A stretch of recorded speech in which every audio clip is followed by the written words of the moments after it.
Oh, here it is.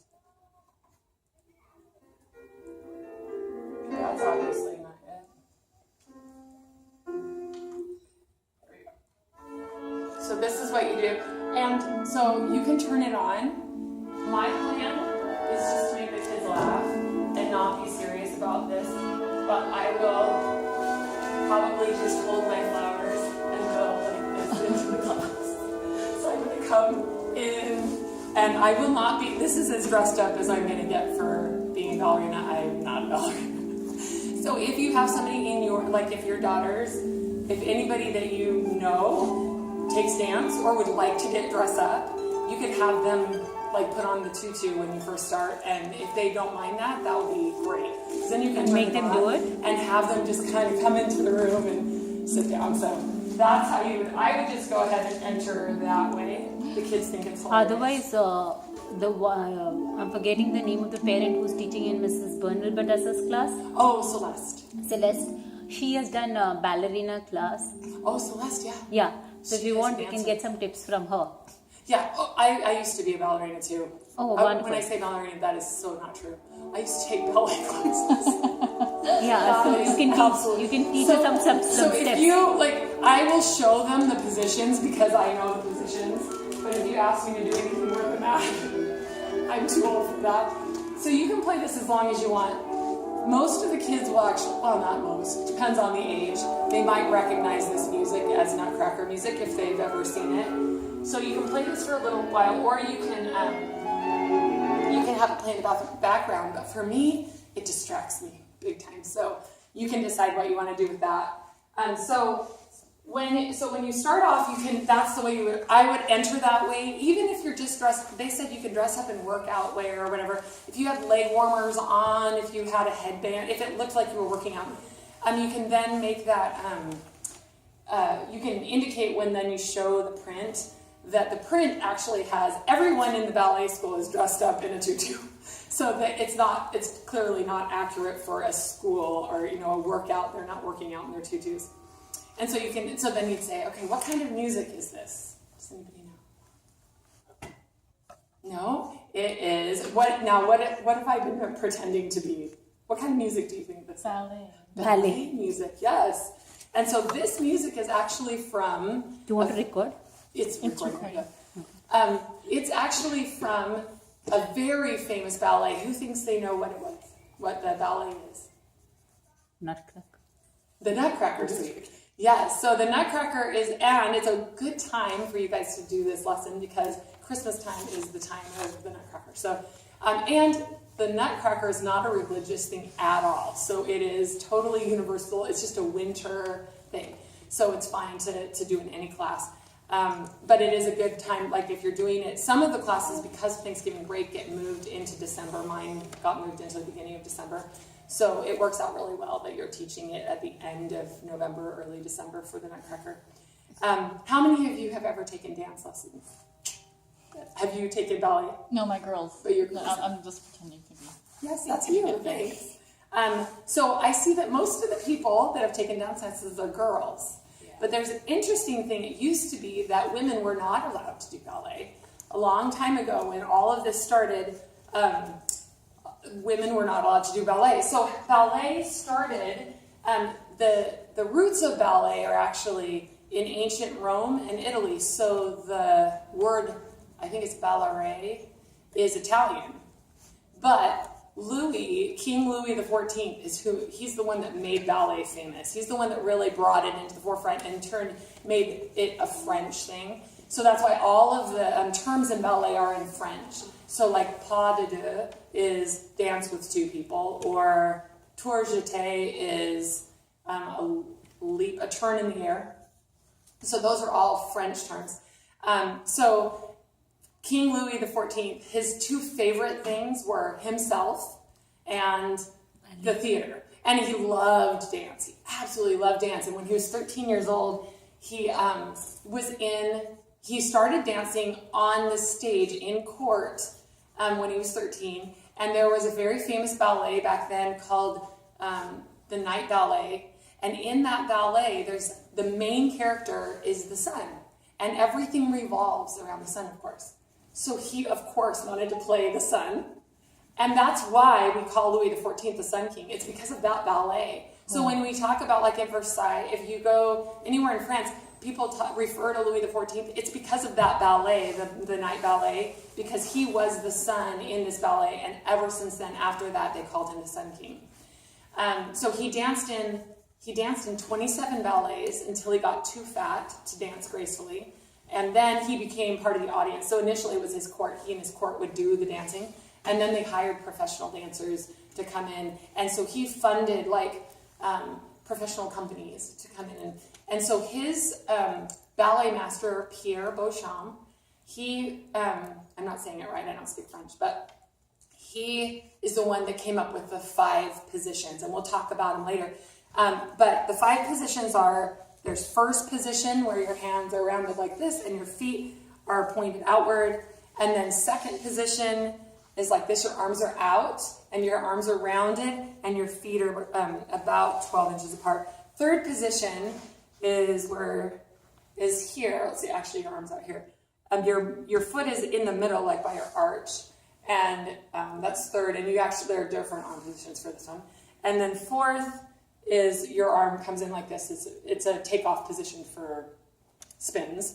So fourth is like this. And then fifth, your feet go all the way in, and you can either go up high or down. So, yeah, it looks really good, but it's my feet. My shoes are sticking to the carpet. It makes it look like I have a better turnout than I do. So when you're introducing this to the younger classes, how would you do it? For me, I would show them that. If it's a first grade class or something. First grade class. So I'm going to show them this, but later on, there's a dance activity. So I'm not sure if I'm going to do the art activity. There's a string line art activity. I'm not sure if I'm going to do that. I think I'm going to do dance with them.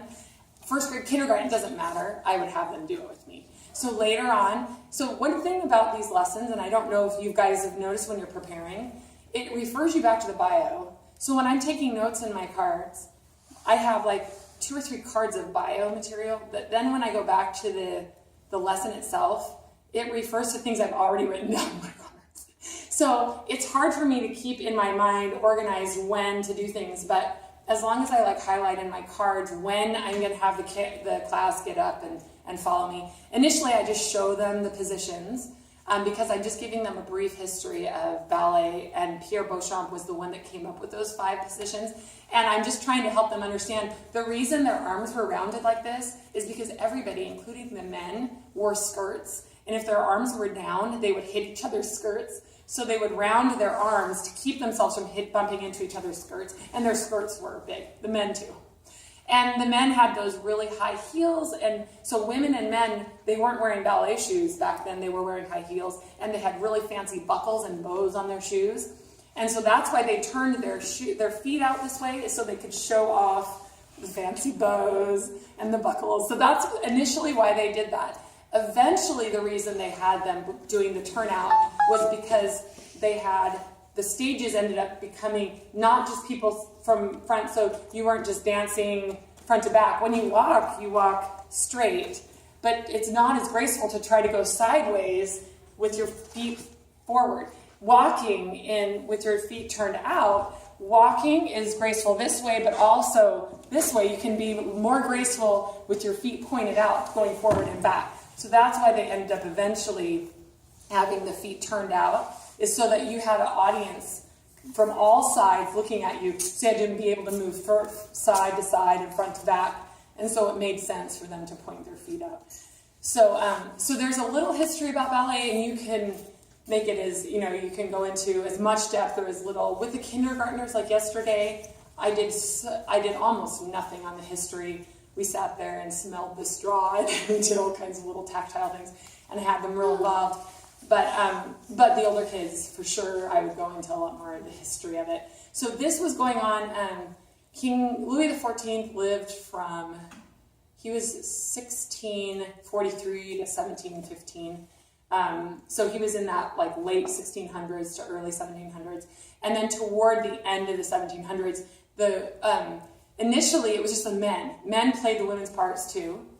And then some of the princesses in the court were allowed to participate. They were allowed to come in and they would be dressed up only in the privacy of the court. They were able to dress up as the women. And what they found was that the princesses were somehow just way more dainty than the men, even though those French men were very dainty. And so they found that they were good at this, and so they let women start toward the end of when Louis XIV was reigning. The women were allowed to dance, and then these women, toward the end of the 1700s, they started putting cotton wool in the end of their shoes so they could stand up on their toes. So they pack it real tightly. Now our toe shoes are different. They actually have a box built into the toe, so it's easier for them to stand on their toes. But back then, they just packed it with cotton wool so that they could get up on their toes. And they actually sometimes even put like wires to make it look like they were flying. But they were a lot more graceful and lighter than the men. And so the women eventually really became the focus of the dancing, and the men became the carriers. So the men ended up going from being these light dance, they looked more female, to now male ballet dancers are super muscular because they have to be able to lift, and all of the things that the men are doing, they do a lot of jumps and leaps, and they do a lot of lifting. And there's a lot of pictures. I've actually printed a bunch, and you can show them throughout. But like this is a good one right here. These are all pictures of ballerinas on this side, so you can see that. Some of them are real graceful. You can see that. She looks like she's just floating. Were you able to do this? What? Were you able to do this when you were learning? Never. I never looked like that. But no, and I'm too big. There is not a male ballet dancer that could ever have lifted me. Never. But look at this. That man is lifting her with one hand. And that is common. Especially, I was watching a couple of ballets last night, and it was extraordinary what the men were doing. So they do a lot of weightlifting, where the women ballet dancers rarely weightlift. They want to be like waif-like. They want to be as thin as possible. Most of them are actually anorexic. But like the leaps that these guys can do are amazing. This is one guy leaping in the air. Here's another. They are amazing. And in the Nutcracker, some of the dances I think it's the Arabian dance, the men do these huge leaps. It is amazing. So there is a video that I've put. There's a video on YouTube. I looked up. Let me see. I'm sure I'm way. So I did this ballet bio at the very beginning. During that bio, if you look up male ballet dancers leaping, if you look that up on YouTube, the first one is going to be the male ballet dancer. It's George Barani, George with a J, J-O-R-G-E, so Jorge probably Barani. He is amazing. And so there are a bunch of videos of him. There's one, the Fun Studio, and then this one is just him. There's some where he's doing spins, but it's amazing. It is amazing. The different things he can do, like he kicks his leg out in the air and spins his whole body over that leg, and he does it over and over again, and he is like crazy high off the ground. So if you can use an iPad, because I know a lot of the teachers have iPads that will project, so you can use the projector and project the iPad video for the kids. That would be something, especially if the boys are giggling and stuff, show them that, because it's amazing. So if they have an in-classroom iPad that's connected. Yeah, and I think most of them do. I know Miss Gill does, because she used it 2 years ago when I was teaching her class. I think all of them have their own iPad that they can do. So looking it up is pretty easy. You just put in male ballet dancer leaping. I think they're called ballerinas, right? Ballerinas, yeah. So at this point, when I'm done with this little mini ballet history, then I'd have the whole class stand up. So you guys get to stand up with me. And so we're going to practice our turnout. So we actually talk about turnout. So you're perfect. How old are you? What? No, you're not. Oh my gosh, is he really 3? He's so tall. He's tall. Oh my gosh, I thought you were 6. No, you would be in school if you were 6, huh? So you can do this if you want. But so the turnout is hard for most people. Like this? So yeah, so it used to be that turnout had to be all the way to here, but what happens is your knees actually don't, your knees have to go over your feet. So it hurts, it's actually damaging to your knees if your knees don't go over. So if your knees, my knees do not turn out like that. So if you put your feet out like that, but then you plie like this and your knees are going here, but your feet are back here, you're going to hurt yourself, and especially younger kids. So a more natural first position is like this. And your arms would be like this. And you want the arms to come rounded, kind of like you're holding a beach ball. So that's first position. And then second position, you would come, you're about like a foot width apart. I have big feet, so your arms actually go probably more out like this. So at first position, second position. Then third position, you bring your foot in like this, and you raise your left arm, and this arm stays out like this, but your left arm goes up. And they're pictures, but they're really silly, but you can show them anyway. I'm going to make them full size so that you can show the pictures. You don't have to do this with the kids, but the kids will like this. So then that's third position. Your foot just comes in. Yeah, that's perfect. And then fourth position, it looks like fifth position, but your foot is just out. So it's not up like this, like straight up from your third position. It actually moves over so that your feet are kind of in front of each other. And then that's where your arm comes in like this. So this one stays where it was, and your arm comes in that. And because this is actually a real common position for people to then do a pirouette. So it's like a launch position. So they go from here to here, and then they spin themselves with their arm. It helps. So you get here, and then you come into fifth position. And fifth position is just heel on the toe. And that's, So you're going to do heel. Your heel goes to, So where your third position, you would actually just move it over, and then you've got fifth position. Totally different than Indian dancing, I know. Totally different. So this is going to be new for a lot of the kids. Really, The really only new. defect is the toes are not touching the heel. Yeah, no, that's more normal. So, if your feet are like that, that's a normal fifth position. Your hands That's normal. Your kids are not going to be able to do that. There's no way that, unless you've got dancers in the class, they won't be able to do a fifth position like that. So go ahead and have them do. Even in ballet class now, they just have it go like Yeah, because they don't want to damage the kids' knees and stuff. So then you're going to have this is high fifth or low fifth. So you can do either one. This one, usually they go on their toes when they go up high and low. One question, when you're going on the toes, standing like this, does it damage? Oh, no. On point shoes, yeah, for Their sure. toes are all messed up. Yeah, but at this age, they don't usually start in point shoes.